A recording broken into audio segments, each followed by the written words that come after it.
Em setembro de 1986, um enorme iceberg se desprendeu da borda externa da geleira Filchner Shelf, na Antártica Ocidental. Ele recebeu um nome bastante simples, A23A. Ficou imediatamente claro que ele não era apenas grande, mas o maior do mundo, com uma área de cerca de 4.170 km². Isso é mais de 5 vezes o tamanho da cidade de Nova York. Pouco tempo depois, esse gigante ficou preso por várias décadas, eventualmente se transformando em uma ilha de gelo. No entanto, em 2023, após mais de 30 anos, o A23A começou a se mover novamente. Atualmente, ele está derivando no mar de Weddell, ao longo das margens da Antártica, a uma velocidade superior a 150 km, 93 milhas por mês. Esse evento serve como um lembrete de que algo está acontecendo com o continente gelado. E provavelmente não é uma boa notícia. Hoje você vai aprender o que aconteceria se todo o gelo da Antártica derretesse. E como o continente ficaria, além disso, o que é a assustadora cachoeira de sangue que jorra diretamente de uma geleira? Por que encontramos tantos meteoritos na Antártica? É verdade que aves gigantes com dentes ósseos já habitaram esse lugar? Será que a Antártica voltará a ser verde um dia? E muitos outros fatos incríveis. Deixe uma curtida nesse vídeo, inscreva-se no canal e deixe um comentário. Vai me ajudar bastante. Obrigado. Em termos de exploração humana, a Antártica é um território relativamente novo para nós. Mapas antigos ocasionalmente mostravam formas vagas na parte inferior do globo, muitas vezes rotuladas como Terra do Sul, ou outras variações do termo Terra Incógnita. Na verdade, o filósofo grego Aristóteles mencionou uma região antártica em seu trabalho Meteorologia, por volta de 350 a.C. No entanto, a descoberta real e a identificação dessa terra como um continente desconhecido não aconteceram até o século XIX, o que é muito tempo depois. A primeira observação confirmada da Antártica ocorreu apenas em 1820. Para colocar em perspectiva, a bateria, a fotografia e até os refrigerantes gasosos já haviam sido inventados nessa época. Para mais contexto, Colombo descobriu a América mais de 3 séculos antes disso. Mesmo assim, houve um longo debate sobre o que realmente eram essas terras do Sul. Foram necessários mais 20 anos até que a Antártica fosse oficialmente reconhecida como um continente, e não apenas uma ilha. Desde então, à medida que o novo continente passou a ser estudado, uma série de descobertas extraordinárias cativou a comunidade científica. Descobriu-se que a Antártica não é apenas um continente, mas também bastante grande. Sua área ultrapassa 14,2 milhões de quilômetros quadrados, 5,5 milhões de milhas quadradas, tornando-se o 5º maior continente do mundo, cerca de 1,5 vezes maior que os Estados Unidos. Sua linha costeira se estende por quase 18.000 quilômetros e 11.200 milhas. E o tamanho da Antártica é apenas a ponta do iceberg, por assim dizer. Todos sabemos que é onde estão localizadas as maiores geleiras do planeta, com mais gelo concentrado nessa região do que em qualquer outro lugar da Terra. Mas nem todos sabem que a Antártica contém cerca de 90% de todo o gelo do mundo, praticamente todo o gelo do planeta. Mesmo se excluirmos os glaciares marítimos e considerarmos apenas os continentais, eles cobrem uma área de quase 14 milhões de quilômetros quadrados, 5,4 milhões de milhas quadradas, e contêm impressionantes 26,5 milhões de quilômetros cúbicos, 6,4 milhões de milhas cúbicas, de gelo. 1 quilômetro cúbico de gelo pesa aproximadamente 0,92 gigatoneladas métricas, o que significa que a camada de gelo da Antártica pesa cerca de 24.380.000 gigatoneladas. Em alguns lugares, ela é mais espessa que 4 quilômetros, 2,5 milhas. Se todo esse gelo derretesse, o nível global dos oceanos subiria cerca de 58 metros, 190 pés. Para dizer o mínimo, esse cenário é extremamente alarmante, especialmente para áreas costeiras densamente povoadas em todo o mundo. Cidades como Nova York ou Londres simplesmente desapareceriam. Até países inteiros, como a Holanda, ficariam quase completamente submersos. Por outro lado, essa imensa reserva de gelo não é apenas água qualquer, é água doce, algo muito raro na Terra. Cerca de 70% de toda a água doce do planeta está armazenada aqui. E aqui está uma reviravolta inesperada. Apesar dessa vastidão de gelo, a Antártica é considerada um deserto, na verdade, o mais seco do mundo. Isso pode levantar algumas dúvidas. Como é possível? Como um continente com tanta água pode ser um deserto? Tudo depende de definições. Quando pensamos em desertos, imaginamos calor escaldante, tempestades de areia e dunas. Mas, na realidade, um deserto não é definido pela temperatura, e sim pela quantidade de precipitação. Qualquer região onde quase não chove nem há neblina pode ser considerada um deserto. E a Antártica se encaixa perfeitamente nessa definição. A precipitação anual no Polo Sul é de apenas cerca de 15 milímetros, 0,6 polegadas. Para comparar, o deserto do Saara tem uma média anual de 76 milímetros, 3 polegadas. Algumas áreas costeiras da Antártica podem, ocasionalmente, presenciar um pouco de neve ou chuva leve. Mas isso é raro e escasso. Assim, a precipitação média do continente é extremamente baixa, o que faz da Antártica um verdadeiro deserto. Não importa que ela esteja coberta por uma espessa camada de gelo que levou milhões de anos para se formar. E para eliminar qualquer dúvida, há um lugar na Antártica que não vê nenhuma precipitação há 2 milhões de anos. Falaremos mais sobre ele em alguns minutos. O que torna a Antártica única é o fato de que ela não é um país nem uma colônia de ninguém, embora existam reivindicações territoriais de várias nações. Mesmo assim, a Antártica possui seu próprio código telefônico, domínio de internet e até uma bandeira. É um lugar onde muitas coisas simplesmente não funcionam da maneira normal, ou nem se aplicam. Por exemplo, não há fusos horários definidos. Cada base de pesquisa opera em seu próprio horário local. Que horas são agora na Antártica? Essa é intuitivamente uma pergunta capciosa, pois o conceito de dia é relativo aqui. Se considerarmos o dia como o período em que há luz do Sol, então um único dia no Polo Sul dura 184 dias terrestres, de 21 de setembro a 23 de março. Durante esse período conhecido como dia polar, o Sol nunca se põe. Ele apenas se move em círculo no horizonte. Da mesma forma, durante a noite polar, reina uma escuridão constante. Portanto, não há separação clara entre dia e noite. Naturalmente, condições tão extremas impedem que qualquer pessoa, mesmo as mais aventureiras, faça da Antártica um lar permanente. A Antártica não possui residentes fixos, mas há sempre pessoas vivendo lá, variando entre 1.000 e 5.000 indivíduos, dependendo da estação. Todos são pesquisadores, funcionários de governo e familiares, que vivem nas áreas mais acessíveis e menos hostis.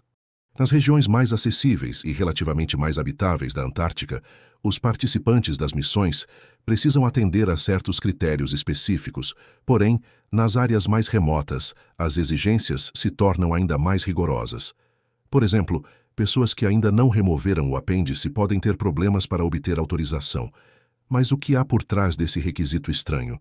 Será que a Antártica possui algum vírus misterioso que ataca o apêndice? Na verdade, tudo se deve a um incidente que quase terminou em tragédia, mas que acabou se tornando uma sensação mundial. Em 29 de abril de 1961, Leonid Rogozov, um médico soviético de 27 anos e membro de uma expedição antártica, começou a sentir sintomas alarmantes: fraqueza, náusea, febre e dor no lado inferior direito do abdômen. Sendo o único médico da expedição composta por 13 membros, ele diagnosticou a si mesmo com apendicite aguda. Nenhuma das estações antárticas próximas possuía aviões disponíveis, e as condições climáticas severas impossibilitavam qualquer tipo de evacuação. Parecia, portanto, uma sentença de morte.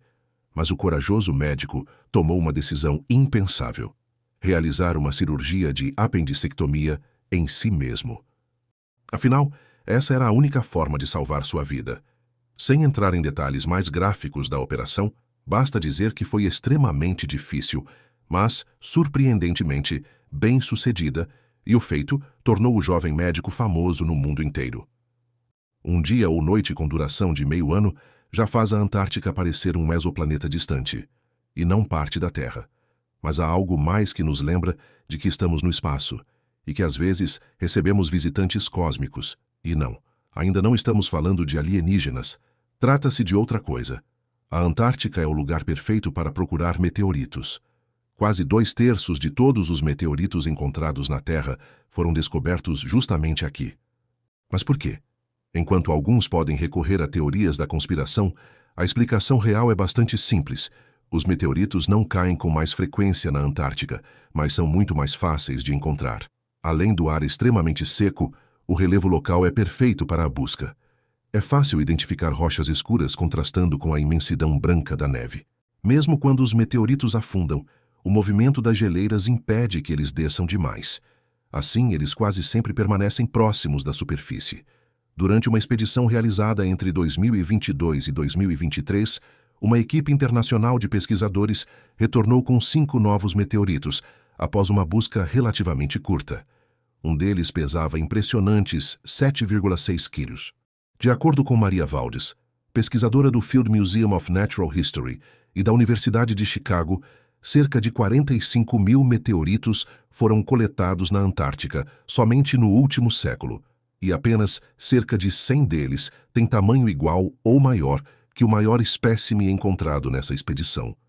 Essa é uma maneira inesperada pela qual a neve antártica pode ser útil. Contudo, a Antártica não é composta apenas de neve e gelo. A temperatura mais baixa já registrada aqui foi em 2010, que coincidentemente também é a menor temperatura já registrada no planeta, 92 graus negativos. Veja o Cabo Canaveral. Não se parece com os Alpes suíços, mas a parte inferior da imagem faz toda a diferença. De fato, os pinguins imperadores são encontrados apenas na Antártica e em nenhum outro lugar. E de novembro a março, quando é verão no hemisfério sul, até mesmo navios de cruzeiro seguem rumo à Antártica.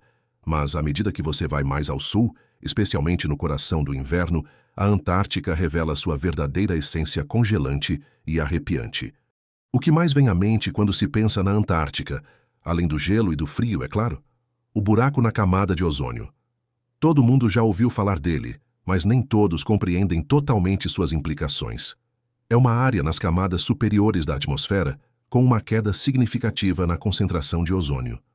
Só para lembrar, a camada de ozônio do planeta é criticamente importante para proteger todos os seres vivos da radiação ultravioleta solar prejudicial.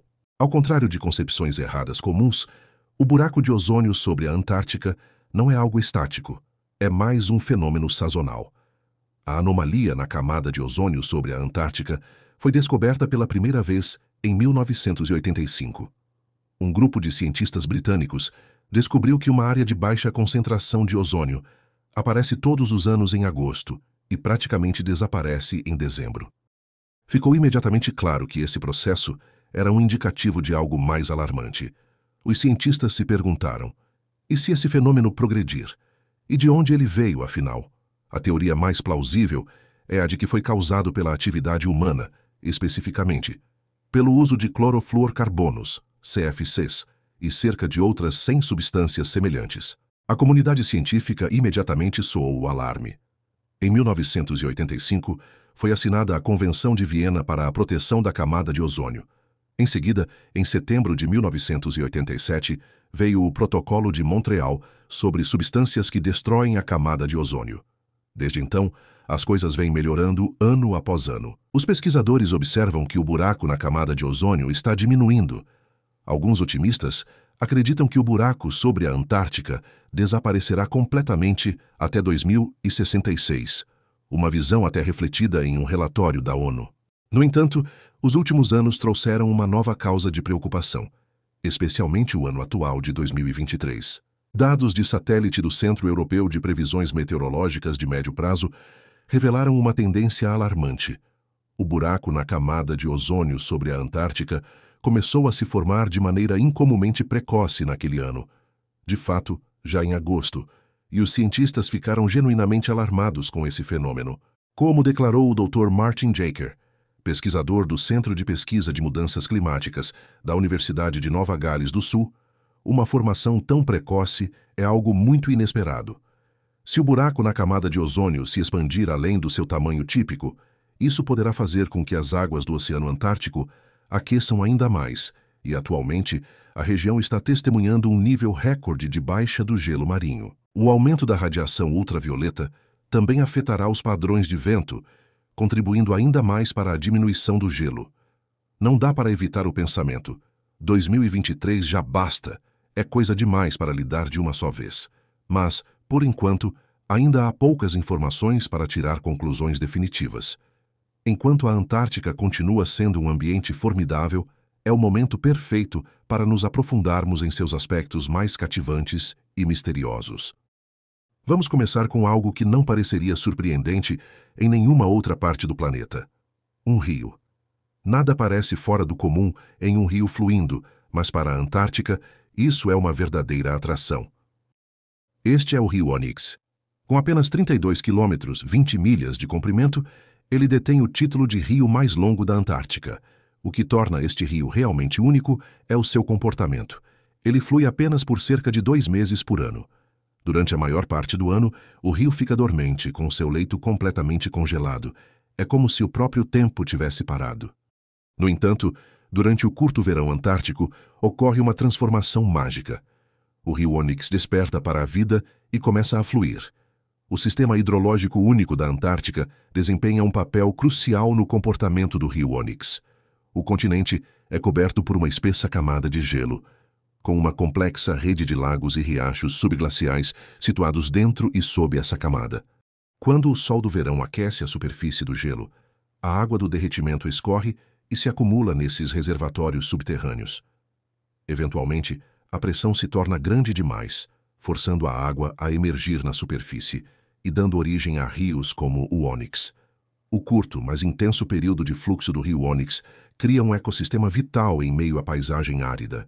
Suas águas geladas fluem pelo vale e nutrem a região. A escassa vida que consegue existir aqui é limitada. O rio não contém peixes, mas possui micro-organismos e algas, e é possível vê-los florescendo. O rio Onyx torna-se uma linha vital para eles em meio às duras condições ambientais.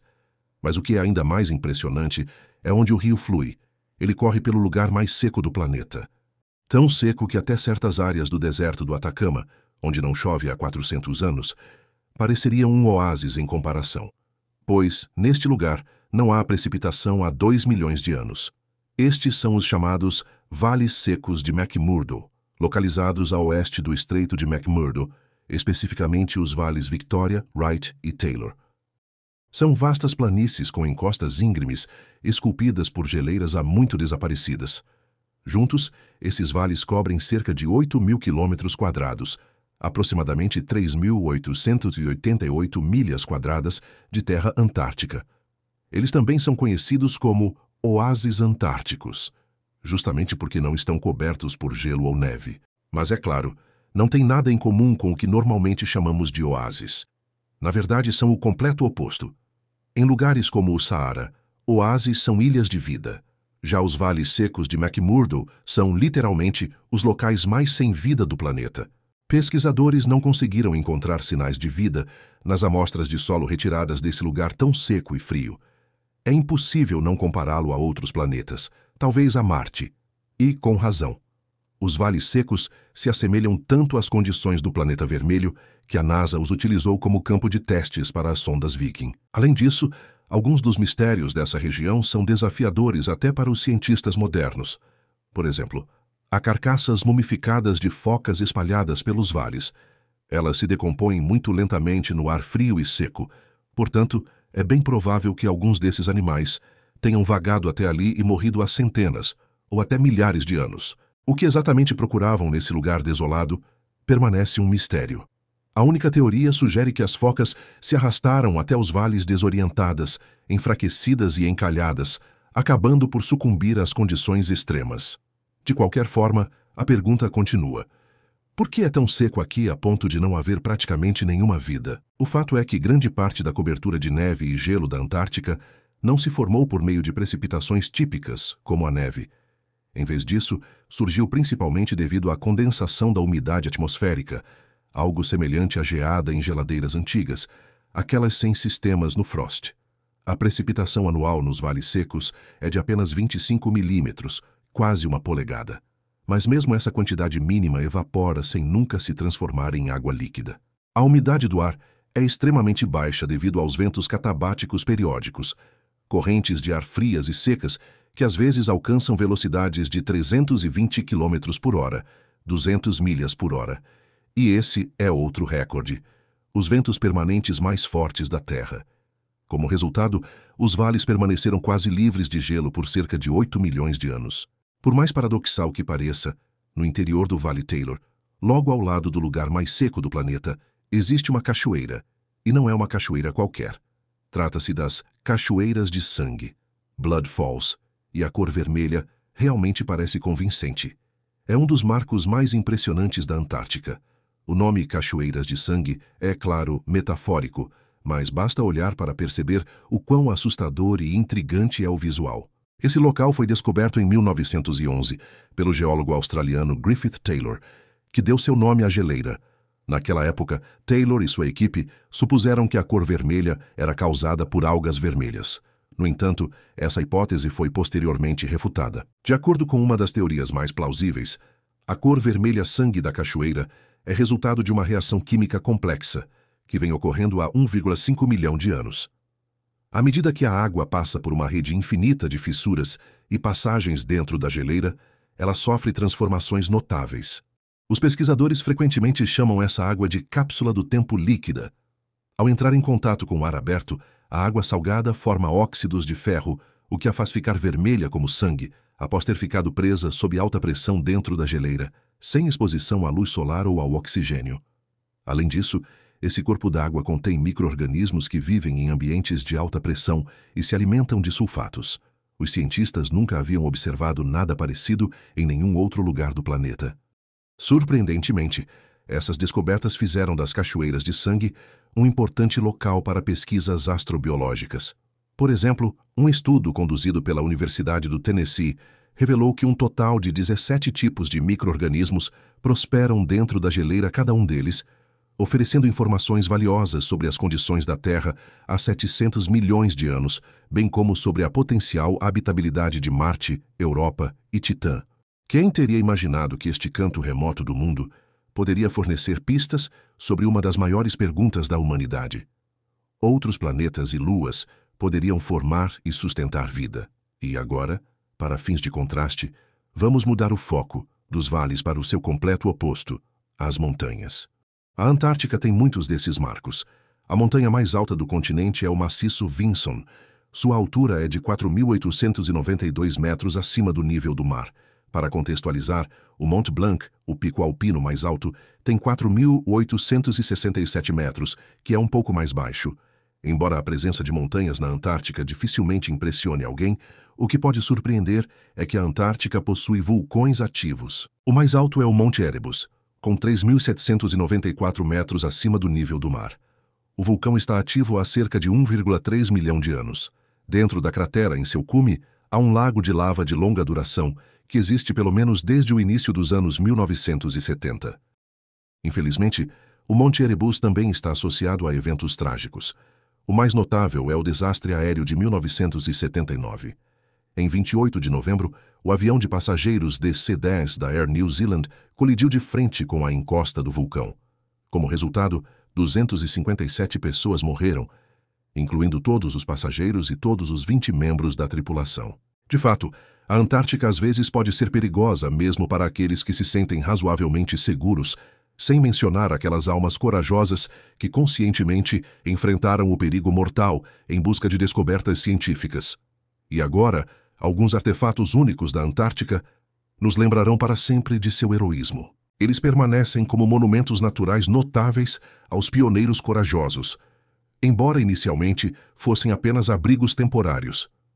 Estamos falando das cabanas históricas que antes ofereceram abrigo a algumas figuras lendárias. Pesquisadores e cientistas que passaram qualquer período de tempo na Antártica construíram suas moradias ali, e agora essas cabanas tornaram-se marcos feitos pelo homem no continente. Por exemplo, existem 3 dessas cabanas históricas na ilha Ross. A ilha foi descoberta por Sir James Clark Ross em 1841 e era considerada parte do continente. Foi somente entre 1901 e 1904 que a Expedição Antártica Nacional Britânica a reconheceu como uma ilha e a nomeou em homenagem a Ross. As cabanas foram construídas e usadas pelos exploradores Scott e Shackleton durante a chamada Era Heróica da Exploração Antártica, que se estendeu de 1898 a 1922. A cabana de Shackleton é uma casa costeira de madeira lindamente preservada, construída em 1907 pelo lendário explorador britânico. A casa mede 10x6 metros, com áreas separadas projetadas para cães, pôneis e o primeiro veículo motorizado da ilha. No interior, é possível encontrar frascos de vidro cheios de medicamentos nas prateleiras, um velho saco de dormir em uma cama e latas de comida conservada no chão. É uma cápsula do tempo impressionante. O interior parece como se a cabana tivesse sido desocupada recentemente pelas pessoas que a construíram. Toda aquela comida nas prateleiras, meias penduradas para secar depois da lavagem e até pão ainda repousando sobre as mesas do jeito que foi deixado. A cabana de Scott, também localizada na Ilha Ross e datada de 1911, é igualmente fascinante. Foi construída sob medida na Inglaterra e depois enviada desmontada para a Antártica. Em fevereiro de 1912, um anexo e um estábulo foram adicionados à cabana. No entanto, durante o inverno daquele ano, a cabana sofreu vários pequenos incêndios. Quando os membros da expedição de Scott partiram em janeiro de 1913, deixaram suprimentos suficientes para sustentar uma dúzia de pessoas por mais de um ano. Muitas das provisões ainda permanecem na cabana até hoje e ainda são comestíveis, tudo graças à excepcional secura e às baixas temperaturas da região. Claro, cabanas podem ser interessantes, mas são essencialmente museus agora. E quanto a uma cidade inteira na Antártica, uma cidade de verdade, com agência bancária, jardim de infância, escola primária, biblioteca, capela católica, hospital militar e civil, supermercado e até uma loja de souvenirs. Além disso, há serviço postal, comunicação móvel, rádio, televisão e internet. Esse lugar é Vila Las Estrelas, ou Cidade das Estrelas em espanhol. É um assentamento chileno situado na base Presidente Eduardo Frei Montalva, na Antártica, dentro da Comuna Antártica da província Antártica chilena. É um dos únicos 2 assentamentos permanentemente povoados na Antártica. Admitidamente, chamá-la de cidade pode ser um exagero. Sua população varia de 80 a 150 residentes, dependendo da estação. E o correio local se parece mais ou menos com isso. No entanto, tecnicamente, todos os elementos característicos da civilização estão lá e funcionam. Claro, existem muitos desafios. Por exemplo, desde 2018, todos os residentes, incluindo crianças, são obrigados a passar por uma apendicectomia antes de chegar à Vila Las Estrelas. Isso é feito como precaução, já que os serviços médicos no local são bastante limitados. No entanto, o marco mais significativo na Antártica é obviamente o Polo Sul. Esse lugar quase mágico tem vários outros nomes: Polo Sul geográfico, Polo Sul terrestre e o 90º Paralelo Sul. É o ponto mais meridional da Terra, situado exatamente oposto ao Polo Norte, a uma distância de 20.430 quilômetros em todas as direções. É um dos 2 pontos onde o eixo de rotação da Terra intersecta sua superfície. O Polo Sul está localizado em um platô gelado, árido e varrido por ventos, a uma altitude de 2.835 metros acima do nível do mar. Ele fica aproximadamente a 1.300 quilômetros do mar aberto mais próximo, na Baía de Wales. Portanto, se você tiver a sorte de visitar o Polo Sul, o cenário para suas fotos será uma paisagem austera e minimalista. Agora tente adivinhar o que marca o ponto exato do Polo Sul: a bandeira do Zipiwa ou a haste metálica à direita. A resposta correta é a haste metálica. Curiosamente, ela é movida anualmente para compensar o movimento do gelo glacial. Mas se agora você está sentindo uma sensação de solidão e isolamento desse lugar, estamos aqui para aliviar ou decepcionar você, dependendo da sua perspectiva. A estação Amundsen Scott opera bem perto do Polo Sul geográfico e hoje ela parece bastante apresentável. Assim, a sensação de isolamento pode não ser tão profunda quanto antes. Para aqueles interessados em sessões de fotos, há um local especificamente designado, o chamado Polo Sul Cerimonial. Apesar da aparência de povoamento e do impulso inerente da humanidade de explorar e expandir, a Antártica continua sendo um ambiente extremamente austero. E se as condições fossem apenas um pouco mais hospitaleiras, várias formas de vida certamente prosperariam aqui. Houve um período assim na história do continente. Em vez das vastas extensões de gelo, vegetação exuberante cobria a terra, e dinossauros, juntamente com uma infinidade de criaturas menores, percorriam o lugar. E para aprender os detalhes, teremos que cavar mais fundo, tanto metaforicamente quanto literalmente, porque as respostas estão sob o gelo da Antártica. Para começar, seria fascinante ver como a Antártica realmente é, isto é, sem suas enormes camadas de gelo. Afinal, como sabemos que há algo sob todo esse gelo? E se, uma vez removido, a Antártica simplesmente desaparecesse, restando apenas algumas ilhas? A propósito, houve um tempo em que a comunidade científica considerou a possibilidade de que a Antártica não fosse um continente, mas apenas um arquipélago com gelo extremamente espesso que a fazia parecer uma massa continental. Mas à medida que a pesquisa avançou e a tecnologia evoluiu, os cientistas chegaram a um consenso sobre os contornos reais da massa terrestre da Antártica. De acordo com os dados mais recentes, o continente se parece com isto. De fato, a abundância de tons esverdeados aqui não é por acaso. Entre 145 e 66 milhões de anos atrás, palmeiras cresciam nas margens da Antártica, e a temperatura média nas regiões continentais profundas era de cerca de 20 graus Celsius. Os cientistas se referem a esse período como o estufa do Eoceno, uma época em que altos níveis de dióxido de carbono na atmosfera levaram a um efeito estufa. Mas não foi apenas o efeito estufa que contribuiu para a grande biodiversidade que prevaleceu na Antártica antiga. O próprio continente estava muito mais próximo do Equador, e somente após milhões de anos ele começou a se deslocar em direção ao Polo Sul. Durante esse período, florestas floresceram por todo o continente. Hoje, apenas os fósseis de plantas e animais de sangue frio permanecem como testemunho do passado. Uma mudança climática brusca, que começou há 34 milhões de anos durante a extinção do Eoceno-Oligoceno, iniciou uma série de processos complexos, não totalmente compreendidos, que reduziram a quantidade de dióxido de carbono na atmosfera do planeta. Isso levou ao resfriamento global e, por fim, resultou na quase completa glaciação da Antártica. Antes de mergulharmos sob o gelo, devemos primeiro considerar o que existe em suas profundezas. Ao contrário do que se pode supor, essas vastas extensões de água congelada estão longe de ser desprovidas de vida. Há muito tempo se sabe que geleiras podem abrigar cavidades onde a água se acumula, às vezes formando reservatórios vastos e de formatos únicos. Com alguma flexibilidade, podemos chamar essas cavidades cheias de água de lagos e, sob o gelo da Antártica, tais lagos não são incomuns. No entanto, lagos que existiam antes mesmo de a Antártica ser coberta por gelo têm um interesse científico muito maior. Os cientistas previram sua existência já na década de 1950. Felizmente, eles logo foram descobertos. O maior desses lagos foi encontrado no final da década de 1990. Trata-se do Lago Vostok, que recebeu o nome da estação antártica russa Vostok. No entanto, encontrado talvez seja uma palavra forte demais. Os cientistas só podiam inferir sua existência com base em evidências indiretas. Afinal, a superfície do lago estava escondida sob 4 quilômetros de gelo. Pesquisas posteriores com radar revelaram o seguinte: definitivamente havia algo lá embaixo, e foi quando todos ficaram empolgados. Afinal, até mesmo a imensa camada de gelo acima do lago serve como um livro de história único. Ela preserva informações sobre o estado do nosso planeta de centenas, milhares e até milhões de anos atrás.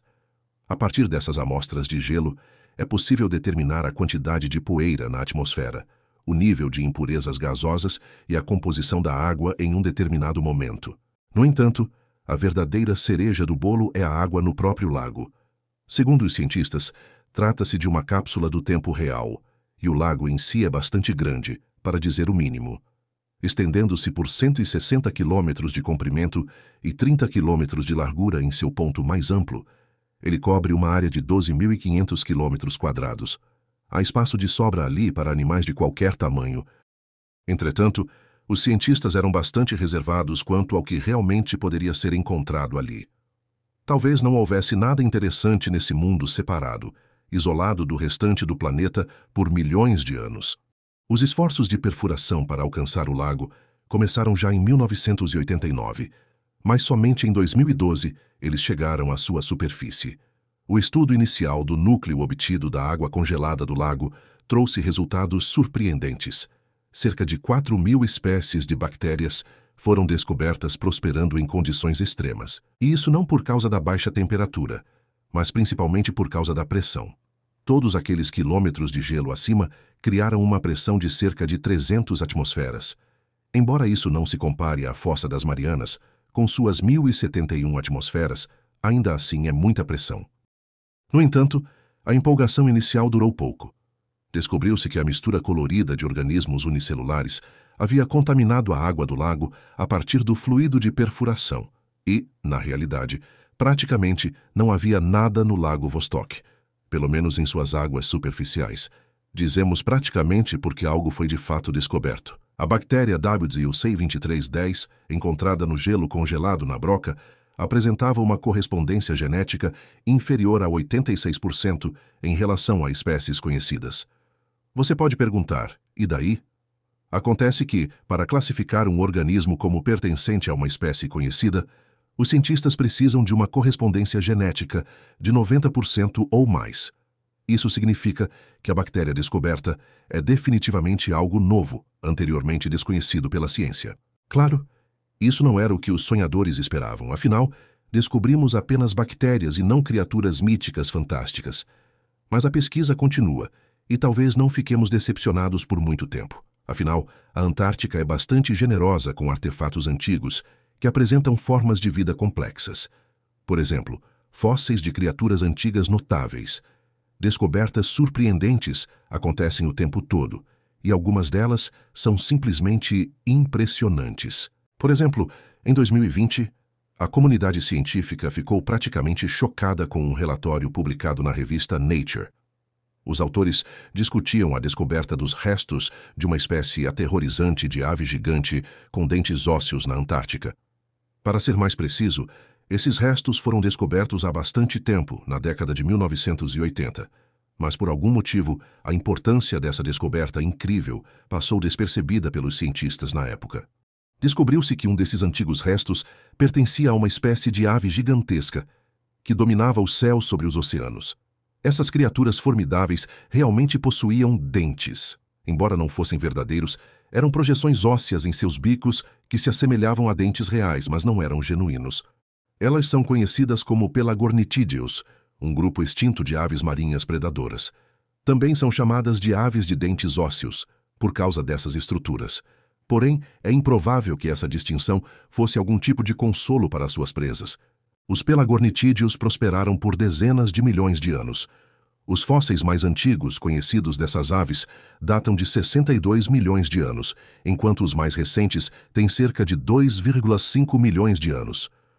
O nicho ecológico ocupado por esses animais é equivalente ao dos albatrozes modernos. Eles sobrevoavam o mar, vasculhando as águas abaixo à procura de presas, principalmente peixes e cefalópodes. O que realmente surpreendeu os cientistas foi o tamanho desse animal. Com base nos ossos descobertos, os pesquisadores estimaram que esses monstros tinham uma envergadura de 5 a 6 metros. Nossa descoberta fóssil, com sua estimativa de uma envergadura de 5 a 6 metros, quase 20 pés, mostra que as aves evoluíram para um tamanho verdadeiramente gigantesco relativamente rápido após a extinção dos dinossauros e dominaram os oceanos por milhões de anos, resumiu Peter Cluess, autor principal do estudo, da Universidade da Califórnia, em Berkeley. Fósseis semelhantes já foram encontrados na Antártica antes, e é provável que muito mais ainda esteja escondido, esperando para ser descoberto. Estudos mostraram que, na antiguidade, o Oceano Antártico poderia aquecer até 30 graus Celsius, o que facilitava o rápido desenvolvimento da flora e da fauna. Um período particularmente quente ocorreu no meio do Cretáceo, quando emissões de dióxido de carbono para a atmosfera criaram um efeito estufa significativo. Muito provavelmente, o principal impulsionador desse aumento de temperatura foi a atividade vulcânica. Os cientistas constantemente refletem sobre o quão semelhantes os processos do período Cretáceo são ao que está acontecendo agora. Poderia a Antártica novamente se tornar totalmente livre de gelo? Muitos especialistas acreditam que as atuais taxas de aquecimento global não têm precedentes na história da Terra. Nem mesmo os maiores vulcões podem emitir tanto dióxido de carbono quanto a indústria moderna produz. A Antártica Ocidental já começou a derreter. Os cientistas observam que, dada a taxa de retração do gelo, é improvável que vejamos o continente ficar verde nas próximas décadas, e, francamente, não seria algo desejável, dado o inevitável aumento no nível global do mar. Mas os processos estão inegavelmente em andamento. O aumento do nível do mar acelerará a destruição e o derretimento das geleiras. A Antártica provavelmente ficará verde novamente em um futuro não muito distante. No entanto, é difícil imaginar o que acontecerá com o restante da Terra quando os polos tiverem derretido por completo.